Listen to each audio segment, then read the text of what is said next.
Nós temos dado palavras de incentivo, palavras de ânimo, naturalmente, de advertências.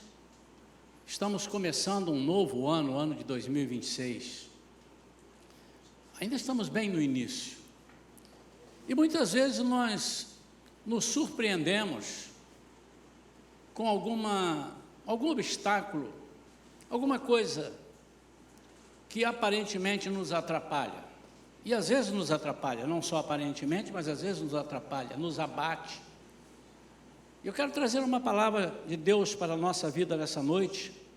É um texto que nós conhecemos, nós falamos, mas muitas vezes recitamos ou lemos esses versículos, que está em Abacuque, e passamos batidos, ou não meditamos na profundidade, no significado. Para uns pode parecer masoquismo, quando nós dizemos, apesar de sofrer, apesar disso, apesar daquilo, eu vou te servir, eu vou te adorar, vou engrandecer o teu nome. Para uns pode parecer, mas para outros é sinal de fidelidade, de fé naquele Deus que nós servimos, que pode todas as coisas. Como eu disse, ele não disse que nós não teríamos aflições. Ao contrário, ele disse que nós teríamos aflições. Mas em momento nenhum, também eu não vejo na Bíblia, ele diz assim, eu vou tirar você, você não vai passar por aflição, eu vou fazer um atalho e você não vai passar por aflição. Também não vejo isso.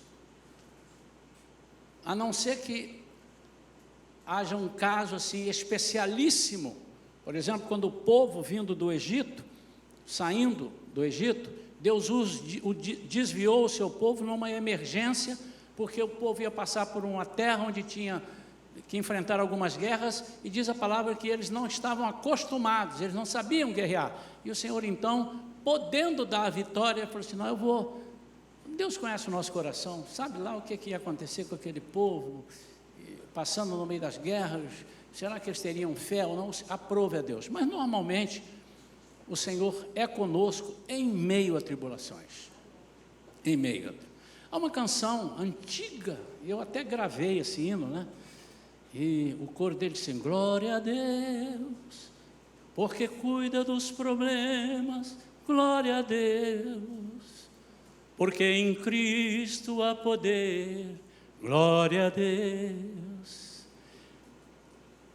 Quando nós glorificamos o nome de Deus, entendendo que há poder, nós cantamos e nós adoramos com muito mais facilidade. E mesmo em meio a aflições, nós vemos a mão de Deus. Eu quero falar nesta noite, o título dessa mensagem que eu dei é Prosseguindo, ainda que. A Bíblia tem um monte de ainda que. Dá para fazer uma pregação só em cima de ainda que. Repito, irmãos, nós aqui não queremos uma mensagem de dizer assim, olha, não tem jeito, conforma, meu irmão, conforma, se conforma com isso, você está sofrendo, conforma, meu irmão, você perdeu tudo, conforma. Não é nesse sentido. Mas também não é o sentido seguinte, você não vai passar por nada, você vai vencer tudo. É uma mensagem triunfalista. Porque Jesus passou perseguições, por que nós não podemos passar? Abacuque, capítulo de número 3, vamos ler 2 versículos coincidíssimos, 17 e 18. E vamos usar esses versículos para trazer uma reflexão. É sempre bom lembrar que a pregação que Deus dá ao pregador, e hoje já esteve aqui a irmã Débora pregando, estou eu agora, domingo que vem será uma outra pessoa de manhã, enfim, à noite, no outro domingo tem outro, tem eu, tem vários pregadores, igreja rica, né, cheia de pregadores. Não é para o povo, é para todos nós, inclusive para quem está pregando. Uma vez eu ouvi de um professor, e eles falam isso, o professor aprende muito ensinando. Porque quando ele está ensinando, ele está relembrando aquilo que ele estudou e ele está passando. A palavra de Deus não é diferente. Quando nós pregamos, quem sabe Deus esteja querendo falar com o pregador antes. sobre algumas coisas. Diz assim a palavra de Deus: ainda que a figueira não floresça, nem haja fruto na videira, ainda que a colheita da oliveira decepcione, e os campos não produzam mantimento, ainda que as ovelhas desapareçam do aprisco, e nos currais não haja mais gado, mesmo assim, eu me alegro no Senhor, e exulto no Deus da minha salvação. Vou ler o 19 também. O Senhor Deus é a minha fortaleza, Ele dá aos meus pés a ligeireza das corças, e me faz andar nas minhas alturas. Vamos falar com Deus? Pai, em nome de Jesus, fala conosco, Senhor. Em nome de Jesus, revela-nos. Em nome de Jesus, liberta-nos dos medos, da frigidez, talvez dos desânimos. Mostra que o Senhor está à frente, que o Senhor sempre tem o escape, mas o Senhor muitas vezes quer que nós passemos pelas lutas, para que o seu nome seja engrandecido. Nós oramos em nome de Jesus, amém. Não é nenhuma acusação, mas é uma constatação, que às vezes as pessoas, e fazem até sem maldade, eles dizem: olha, eu vou servir ao Senhor, mas deixa eu primeiro resolver um problema aqui. Eu estou com problemas, eu não estou com cabeça. Depois que eu resolver, eu estou com umas dívidas aqui, eu não consigo pensar em outra coisa. É muito difícil uma pessoa que tem problemas para serem resolvidos, ele focar numa outra coisa, num outro projeto, seja qual for o projeto. E nós sempre temos a tendência equivocada de deixar o projeto de Deus em segundo plano, ou em terceiro, ou em quinto. Quando nós precisamos entender que o projeto de Deus na nossa vida é para nos fortalecer. E para nos fortalecermos, muitas vezes nós temos que estar abatidos. Em Tiago 1, 2 e 3, aí o versículo: tenham por motivo de grande alegria o fato de passarem por várias provações. Já pensou, irmão? Quantos tiveram provações aqui? Está alegre?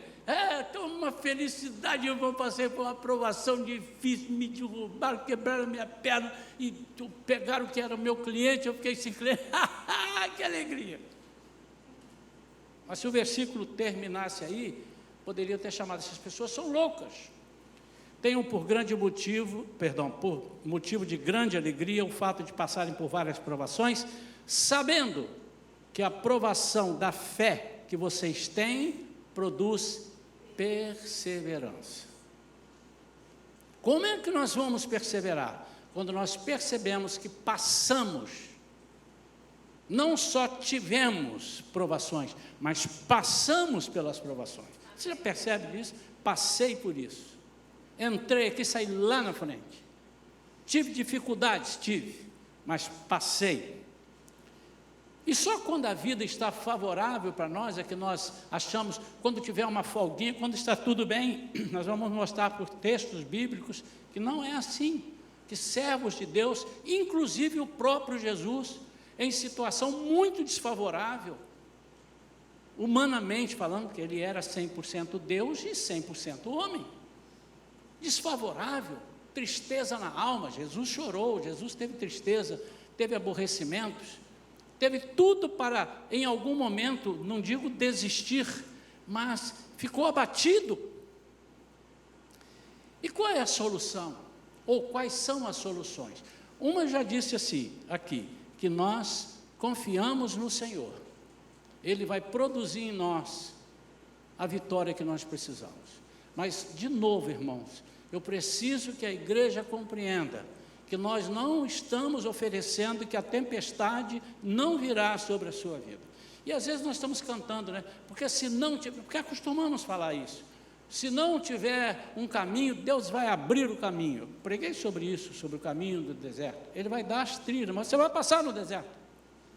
Porque se o mar chegou na minha frente, Deus vai abrir o mar, e se não abrir o mar, eu vou voar por cima do mar. O nosso Deus tem muito mais poder que isso. Ele tem poder para fugir com o mar. Quando ele está falando do mar aí, é o mar de agressividade, o mar de problemas. É aquilo que vem para nos sufocar, para nos, talvez, derrubar. Ele tem muito mais poder. Mas nós temos que entender que todas as coisas precisam acontecer na nossa vida, colocando Deus como centro de tudo. E isso é um exercício, irmãos. É um exercício. E como é que você exercita? Passando por problemas. Não tem como. Quando a pessoa diz, eu vou fazer uns exercícios para fortalecimento dos meus músculos. Então, para você fortalecer os músculos, você vai pegar esse barra lá, ferro lá, pesado. Eu me lembro, quando eu comecei lá a fisioterapia, lá e tendo que fazer alguns... Meus irmãos, no primeiro dia, fui para cá, parece que um caminhão passou em cima de mim. Primeira coisa, eu disse, eu vou parar essa semana, eu vou primeiro me recuperar, e eu conversando com alguém, eu disse, não para não, porque senão vai ser pior, quando você voltar de novo. Mas às vezes, nós não aceitamos passar por umas situações, porque não estamos vendo o que vem lá na frente. E precisamos confiar em Deus. A Bíblia mostra que muitas vezes, o serviço, e o serviço, irmãos, eu não estou só, mas também fala, o servir a Deus, com um cargo aqui, um cargo ali, mas o servir ao Senhor. O que é servir ao Senhor? É ser um instrumento dEle onde nós estivermos, em qualquer situação, onde estivermos. Então, o remédio, muitas vezes, é o serviço. É o remédio para a nossa dor. Nós temos alguns exemplos, eu vou dar 2 exemplos aqui, e um chama bastante atenção, porque tem umas coisas que a gente fala, e tem outras dentro do capítulo lá, em 1 Reis, capítulo 19, sobre Elias, quando ele está na caverna, e passa batido. Ali nas entrelinhas, não está nas entrelinhas, estão claros, mas a gente passa batido, algumas dessas. O Elias do capítulo 18, vocês lembram dele? É o Elias que orou, desceu fogo do céu, acho que foi hoje que o doutor Perilo falou, alguém falou aqui sobre o altar, tem que restaurar, foi a Débora, vamos restaurar o altar, e os profetas de Baal fazendo de tudo, enfrentando o desafio, Elias enfrentando o desafio deles, até que depois de restaurar o altar, Elias ora. Para pensar só um minutinho, irmãos. Elias ora, pronto, chegou a minha vez? Senhor, eles precisam ver quem é o Deus que nós servimos, o Deus que é todo poderoso. E diz que enquanto ele orava, veio fogo do céu, e queimou o improvável, lenha molhada com água. Amém? Queimou. Imagine o ibope do Elias.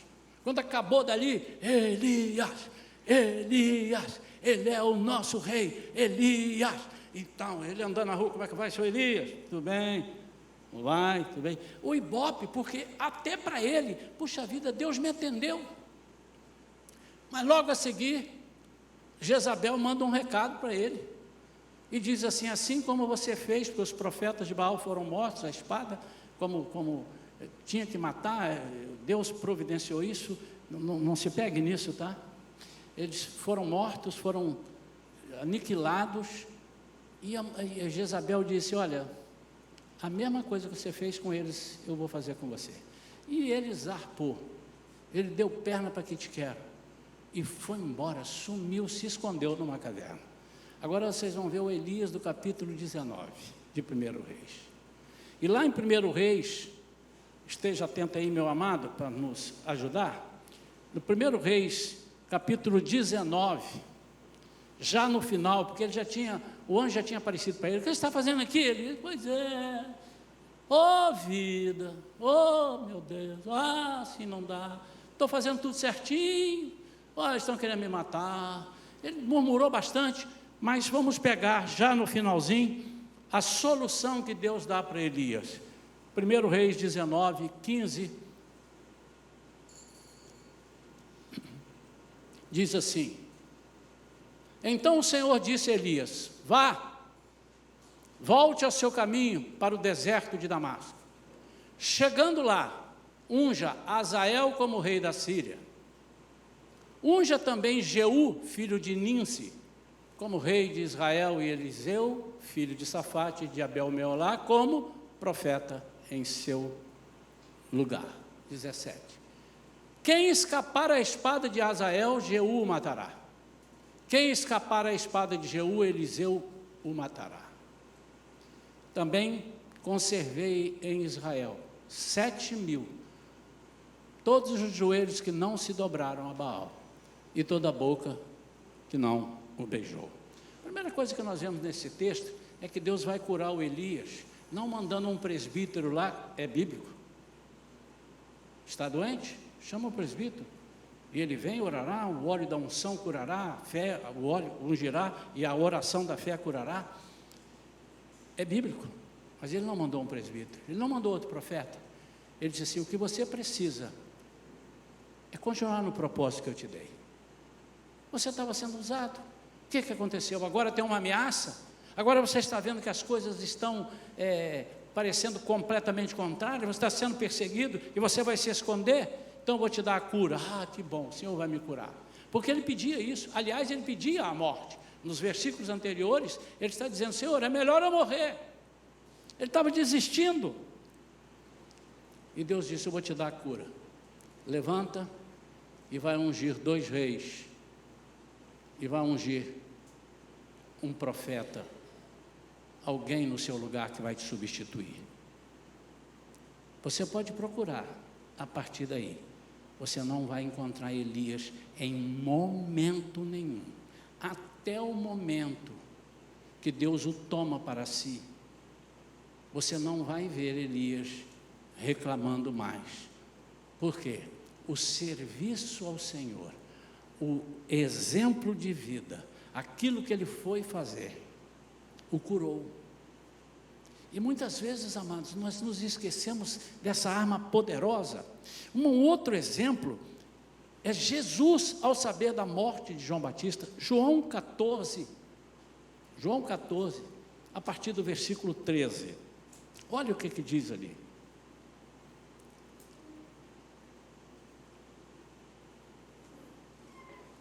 E tudo o que vocês pedirem a meu Pai, isso farei, a fim de que o Pai seja...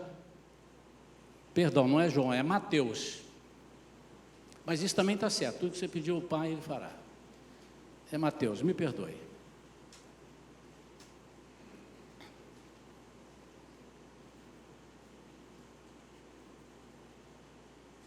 Jesus, ouvindo isso, retirou-se dali num barco para um lugar deserto, à parte.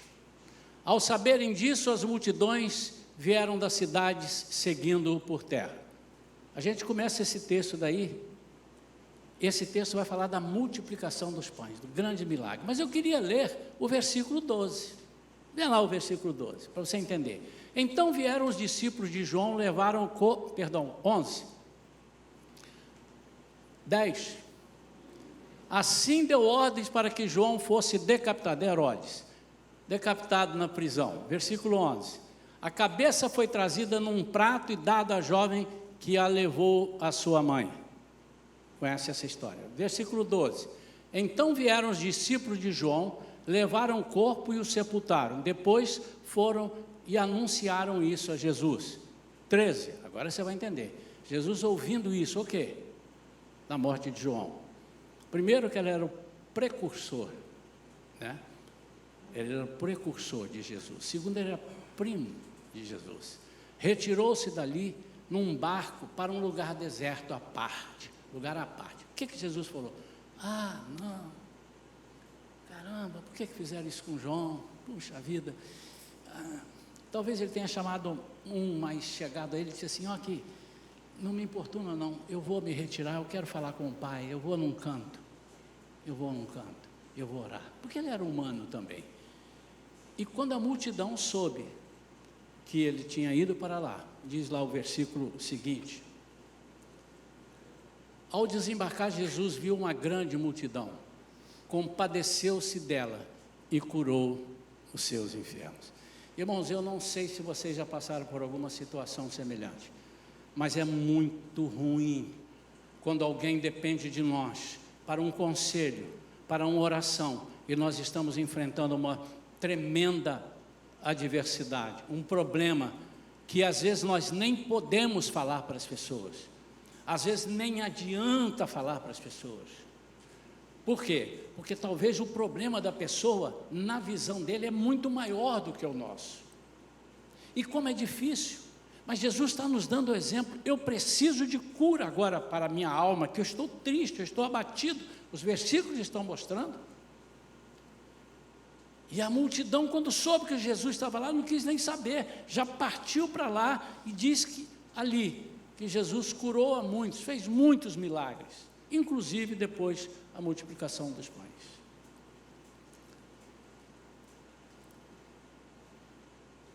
Quando dessa parte de 1 Reis que eu expliquei, a primeira parte é quando o serviço vai te libertar, o serviço vai te curar.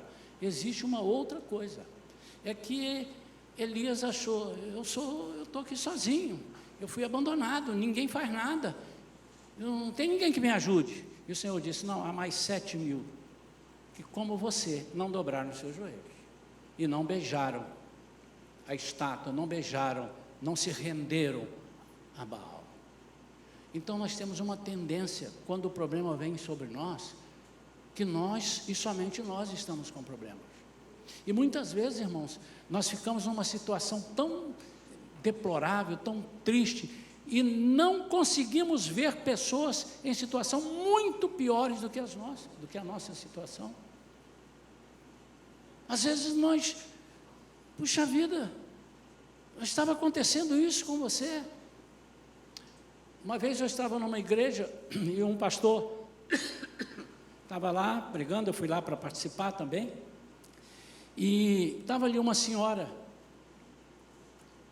membro da igreja, e ele daqui do púlpito, em dado momento, ele disse assim: estou vendo aqui nossa irmã fulana. Ô irmã, que bom ver a irmã, que bom ver a irmã. A irmã está um pouco sumida, não tenho visto a irmã aqui na igreja. Nesse momento ela disse assim: pastor, graças a Deus, estou bem já, mas eu passei por isso e por isso. Ele começou a falar, a igreja foi encolhendo, e alguém do lado dela, isso eu vi, ninguém me contou, alguém do lado dela falou assim: irmã, mas nós não sabíamos disso. E a igreja ficou: meu Deus. Certamente naquela congregação havia muitas pessoas com dor no pé, dor no dedo, com um problema pequeno, mas talvez grande para ela, e não viu. O problema daquela mulher era um problema muito sério. Ela tinha perdido um parente, ela tinha ficado doente. Eu estava vendo um testemunho de um pastor agora, contando, ele estava numa entrevista, e ele contando sobre a importância da igreja se unir nos momentos de dores, com todos, mas também com os pastores, que às vezes não sabe o que está acontecendo, com os líderes, com alguém que está trazendo para você um ensinamento à palavra. E ele está dizendo, ele passou por uma dificuldade muito grande. Eu conheço esse pastor, assim, de parecer, mas nunca aconteceu de chegar essa notícia antes para a gente, que a filha dele esteve enferma durante 6 anos, e ele teve que se ausentar da igreja, porque ela estava numa cidade distante da onde era a igreja, e ele tinha que ir lá e voltava aqui, e ele não podia cuidar da igreja. E durante esse período ele ficou ausente, a igreja orando, algumas pessoas foram desanimando, porque não viam o pastor. Ele disse: já esse pastor, não sei o que vai ser, vamos para ali, vamos para aqui. Começou a sair algumas pessoas, e ele começou a ver aquilo tudo, e ver a dor, e sentindo a dor da igreja, ele infarta, irmãos. Ele infarta e tem um problema no coração, e fica mais 2 anos. Que dificuldade, irmãos. Aí ele disse que quando ele chegou, havia um grupo ali, unido, orando por ele, mas algumas pessoas, uma boa parte, tinha ido embora, e aquilo deu uma tristeza na alma, Mas alguém chegou para ele e disse: pastor, estamos aqui, pastor, vamos juntar os cacos. Não sei se foi esse o termo, não lembro se ele falou isso, mas vamos, nós estamos aqui, nós vamos. Deus não permitiu que a igreja fechasse. Queridos, às vezes nós achamos que a nossa dor e o nosso problema é tão grande que nós não conseguimos enxergar ao nosso lado pessoas que precisam de mais, ainda que estejamos em dores. Quantos aqui, sinceramente, não minta para Deus e não tenha vergonha? Quantas pessoas aqui foram chamadas para socorrer alguém quando você é que mais precisava do socorro? Já teve? Teve. É isso, e isso nos fortalece, é isso que faz com que nós entendamos o propósito de Deus. Então, o problema ou os problemas não invalidam o propósito. Ele pode limitar suas condições, mas não invalidam.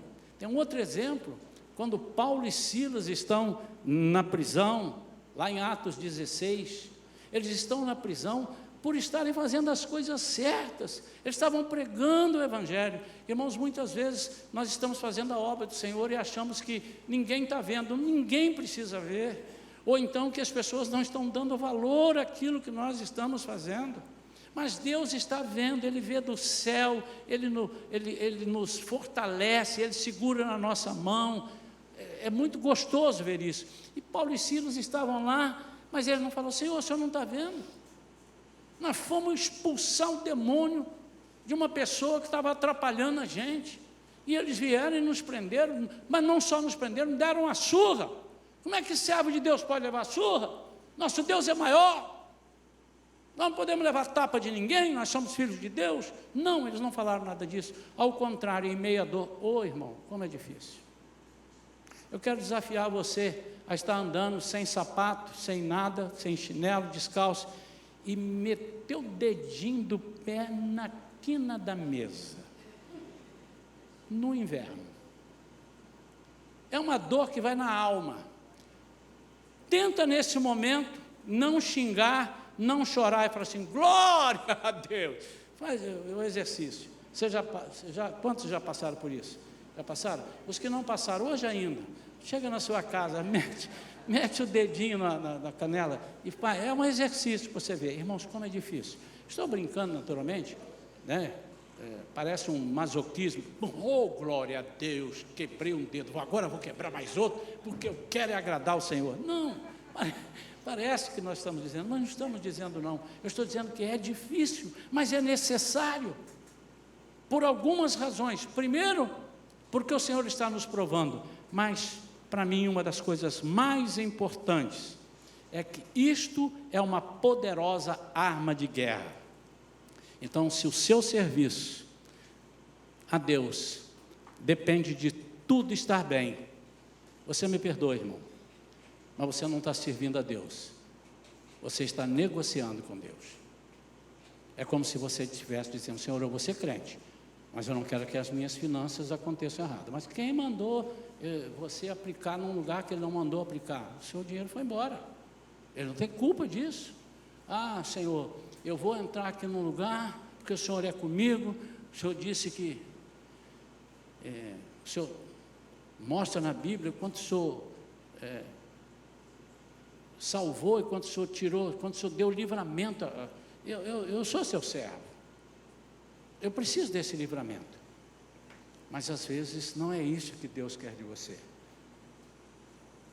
Mas se você está negociando, se você está esperando por isso, você está negociando com Deus. Queridos, nós precisamos, parece ser uma mensagem assim: pastor, eu vim para ouvir uma outra mensagem, mas essa é uma das melhores mensagens que você pode ouvir.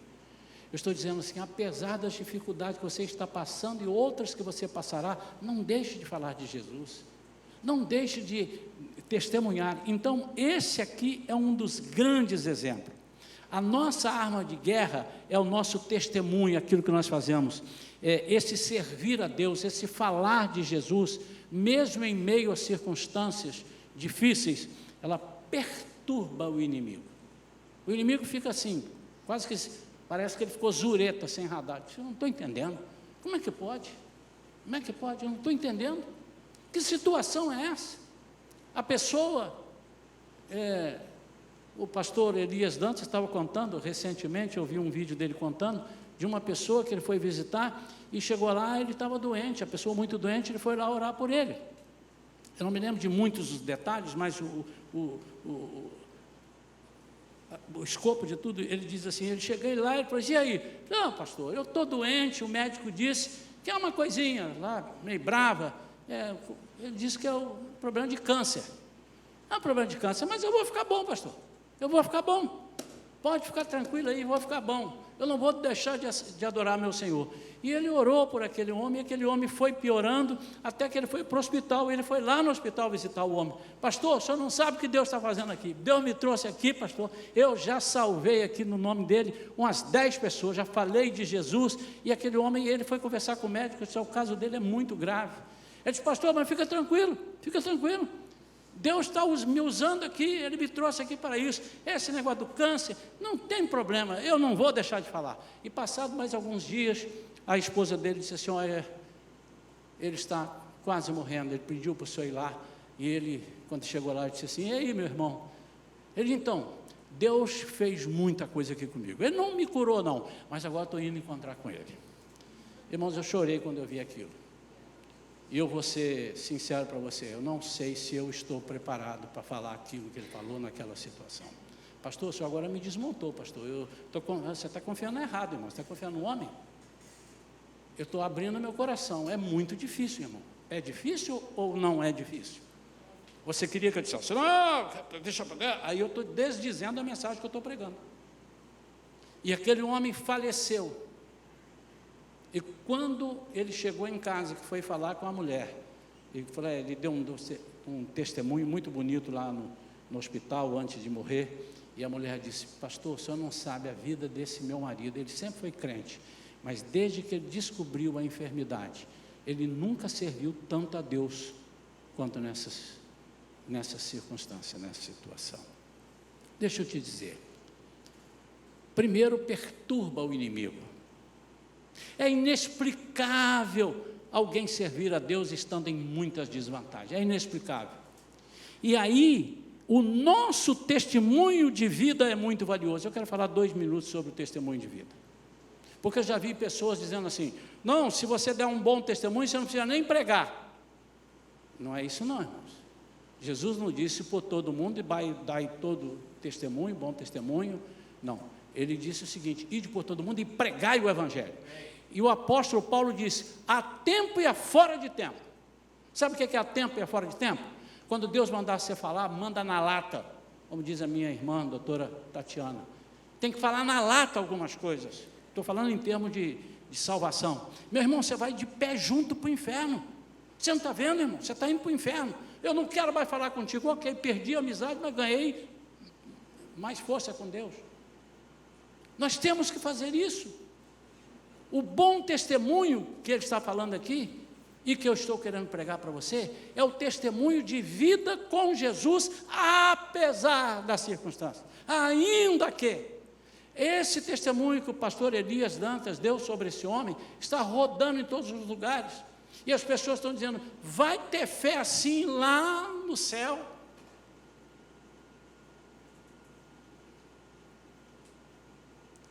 O testemunho não é você não fazer nada, é você fazer alguma coisa. Eu dou um bom testemunho, eu sou bonzinho, não falo palavrão, isso aí é um dever civil, você ficar falando, eu não bato ninguém, eu não roubo, isso é um dever civil, se você roubar, você vai para a cadeia, você não precisa ser crente para não roubar, você não tem que roubar. Eu não adultero, mas está errado, você não pode adulterar mesmo, você tem a sua mulher, ele tem o seu marido, está errado, até aí você não está dizendo nada. Então não é ser bonzinho que você dá testemunho. Então, de novo, irmãos, você não precisa pregar, basta dar um bom testemunho. Se for esse testemunho que você está pensando, você está equivocado, me perdoe. Você está equivocado. E qual é o testemunho, pastor? O testemunho é você mostrar para o inimigo que ainda que a figueira não floresça, ainda que não haja vacas no curral, ainda que não te valorizem, ainda que você esteja em situação, o seu contato e a sua relação com Deus não mudaram. É aí que eles vão perguntar, o que aconteceu aí? Por que você é assim?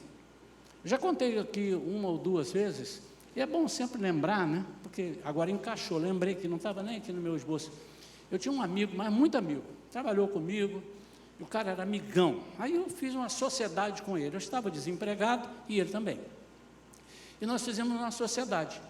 Nós passamos a comprar pó de café, lá no interior de Minas, Manhuaçu, mel, linguiça, nós íamos lá. Então, eu ia no meu carro, que ele não tinha carro, ainda tinha um carrinho, nós rachávamos a gasolina, íamos lá, botávamos e saímos vendendo na casa das pessoas. E começou ali, para sustentar, para pagar uma conta de luz e tal, e eu louvo a Deus por esse período que eu passei na minha vida, que eu pude conviver com a escassez. E às vezes nós sabemos viver com a escassez, mas não sabemos viver com a abundância. Às vezes o Senhor nos dá um up na nossa vida e nós começamos a ganhar muito dinheiro. Agora é mais fácil de você esquecer de Deus, porque você se acha o rei da cocada preta. Mas vamos lá. E eu então falei com a Amil, estou dando o nome dele, não é o plano de saúde não, mas é o nome dele, Amil. Porque você vai ver ao final da história, você vai ver por que eu posso falar o nome dele. E numa das viagens, o Amil, na volta, passou assim, tinha uma rocinha assim, parou, ele falou, para aqui o carro. Aí ele falou, o que houve? Não, eu vou ali pegar uma encomenda. E já estávamos com o carro abastecido, com pó de café, mel, linguiça. Ele abriu a porta traseira do carro, eu não vi, e pegou um garrafão desse, não sabe esse garrafão de vinho, de 5 litros e tal, vazio. Eu falei, o que você vai? Vou ali que um amigo encomendou uma cachaça, e é uma cachaça muito boa daqui, vou levar para ele. Eu falei, você vai levar uma cachaça no meu carro? Ué, mas não é para mim, e nem é para você. Não, mas o carro é meu. Não, você está brincando comigo, por que você vai fazer isso? Eu falei, não vou fazer, eu já fiz. Ou você deixa o garrafão aí, vamos comigo, ou você fica com o garrafão de cachaça e pega a carona, pega um ônibus. Aí ele é um mineiro muito engraçado, falou, não estou acreditando nisso, não é possível, você vai brigar com seu amigo? Eu falei, não é com meu amigo não, eu brigo com meu pai e com a minha mãe, se estiver fora da palavra. Irmãos, isso eu não sou o melhor não, eu estava passando por umas situações, Deus trabalhando comigo, Deus já tinha feito tanta coisa comigo, eu no mínimo tinha que ser grato, e eu tenho a minha palavra, eu vou ser fiel a ti, né? Não tem como. Irmãos, eu falei, decide aí, rapaz, você vai fazer isso comigo mesmo, você vai me deixar aqui? Você tem uma escolha, você pode vir comigo com o garrafão vazio. Ele entrou no carro, fez um bico, parou de conversar comigo, e eu liguei o rádio e estou vindo. Andamos mais ou menos uns 40, 50 quilômetros, ele não deu um pio, nem eu não tinha nada para falar. Daí a pouco ele falou assim, mas eu ainda não estou acreditando. Eu falei, cara, agora não dá nem para voltar, porque tem a gasolina, agora é que eu não volto mesmo. Ele ficou sem falar comigo, daí a pouco aconteceu umas coisas, e hoje eu vejo que eu não tinha que ter feito a sociedade com ele, mas houve um propósito ali, não faça com julgo desigual, alguma coisa que você não possa, né? Mas ali havia um propósito, então, pastor, então pôde, porque eu disse, não. Como eu digo também, não case em julgo desigual. Mas o meu pai casou com a minha mãe e meu pai não era crente. Havia um propósito. Isso são exceções. Cuidado para você não pegar as exceções da Bíblia. Tá bem? Passa-se uns 3 anos, talvez. Um dia o telefone toca. E aí, Isaías, tudo bem? Sabe quem está falando aqui? Eu falei, só pode ser um amigo com esse sotaque. Então, agora eu vou te pedir uma coisa, eu quero ver você negar. Você já me negou uma vez, mas dessa vez você não vai me negar. Eu falei, vai pedir outro garrafa de cachaça. Ele falou assim, eu aceitei Jesus, vou batizar na primeira igreja batista ali do pastor Fanini. É dia tal e eu faço questão que você esteja lá. Eu falei, você aceitou Jesus, amigo? Aceitei. O que você não sabe, o que me levou a aceitar Jesus, foi ver você tomar aquela decisão de perder um amigo, mas não levar o garrafão de cachaça dentro do seu carro. Mais na frente eu fui entender, eu falei, que Deus é esse? que o camarada agarra com ele e larga uma amizade de tantos anos, sincera, e era sincera, amigão, o que eu pedisse a ele, ele fazia por mim e eu por ele, amigos, trabalhamos juntos. E eu falei assim, louvado seja o nome do Senhor. Eu confesso aos irmãos que eu não fiz com esse propósito não, mas fiz, guarde isso, porque era a minha forma de pensar. Às vezes você não está até direcionando, eu vou fazer isso, que se eu falar que eu não vou levar o garrafão, ele vai aceitar Jesus, às vezes nem precisa, você não lembrou, mas o Senhor honrou, não só a você, mas honrou o seu testemunho, mas de toda a situação, o Senhor disse, o momento não é de engrandecer o Isaías, é de fazer o meu nome ser glorificado na vida do amigo. Então, o testemunho não é ser bonzinho, não fazer coisas erradas, mas é principalmente fazer a obra quando tudo parece perdido. Eu queria desafiar a igreja, estou concluindo aqui, queria desafiar a igreja. Vocês estão dispostos, irmãos, a passar algumas situações, sabendo que do lado de lá você já tem a garantia da vitória? Você acha que se Deus falasse para Abraão o que ele iria passar, eu vou tirar daqui e eu vou te levar para a terra que eu vou te dar. Ó, vai acontecer isso com você. Ele ia amarelar e não iria. Mas ele tinha fé em Deus. E ele disse, eu vou. Deu umas fraquejadas, você pode fraquejar. Mas em momento nenhum você pode esquecer quem é o seu Deus. Você pode, deve, você é humano.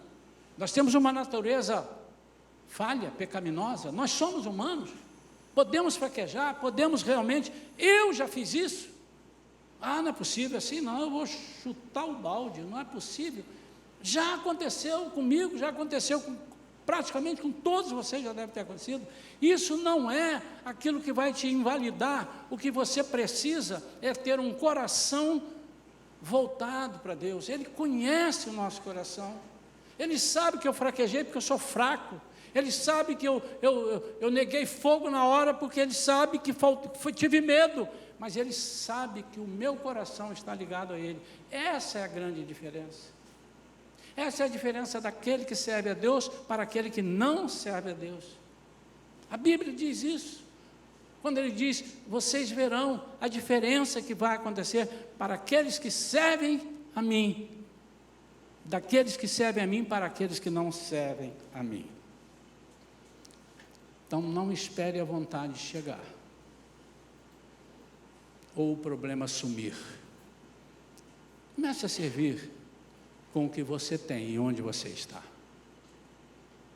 Conclusão. Deus nos chama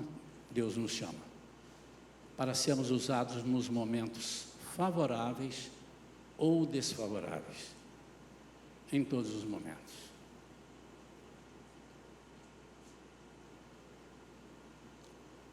O pastor Augusto falou aqui uma vez, de alguém, um pastor amigo falando sobre a igreja dele, que ele precisava ter alguns ponta firmes.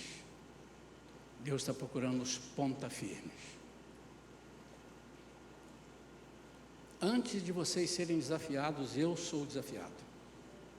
É impossível você pensar que Deus vai falar primeiro com a igreja e não falar com os pastores. É impossível você pensar isso.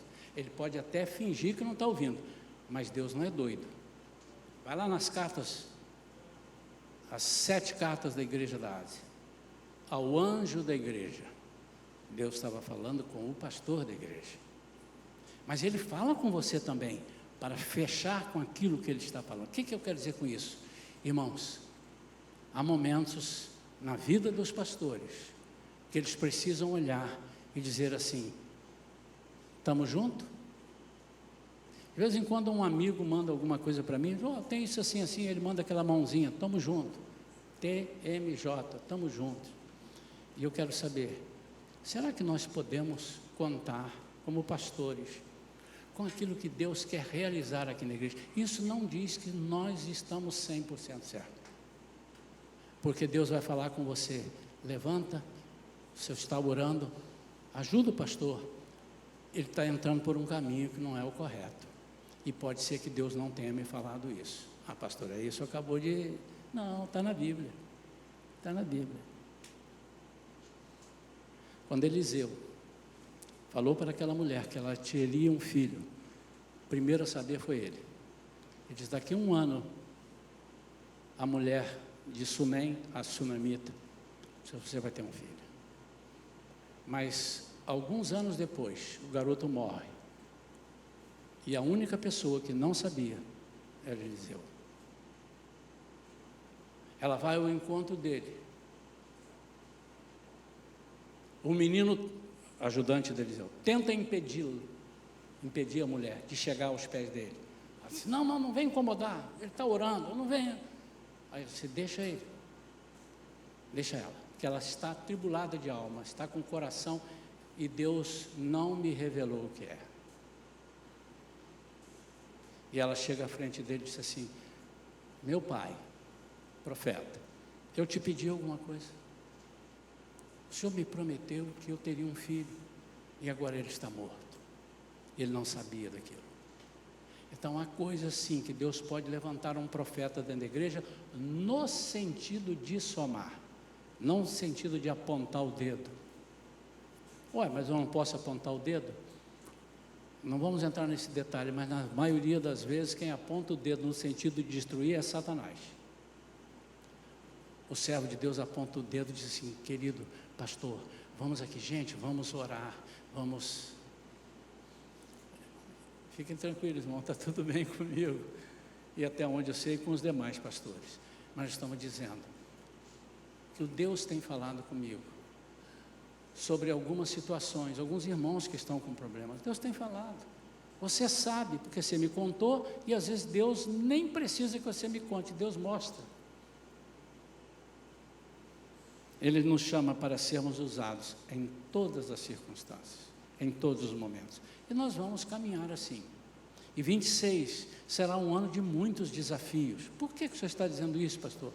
Porque a cada ano é mais desafios. São mais desafios. E a Bíblia diz que os últimos tempos seriam assim. As pessoas apostatariam da fé. As pessoas deixariam de amar as pessoas. No final de tudo, não serão as nossas facilidades que contarão, mas a nossa fidelidade em meio às dificuldades. Tem um trecho da palavra de Deus que talvez você, eu estou concluindo, talvez você não tenha prestado muita atenção. É a parábola dos talentos. Em dado momento, lá no versículo 21 de Mateus 25, Deus fala com o de 5 que multiplicou, com o de 2, ele diz, servo bom e fiel. Foste fiel no pouco, sobre o muito te colocarei. Se você ler o contexto daquilo ali, Deus está falando em multiplicação. Ele deu 5 talentos, e talento aí era dinheiro. Lá no texto ele mostra que é dinheiro, no mesmo texto. Ele deu 5, o outro ele deu 2, o outro deu 1. O que tinha 5 foi lá, multiplicou e trouxe mais 5. O de 2 ele fez a mesma coisa. Mas o de 1 deu uma resposta para ele, que está no versículo 25.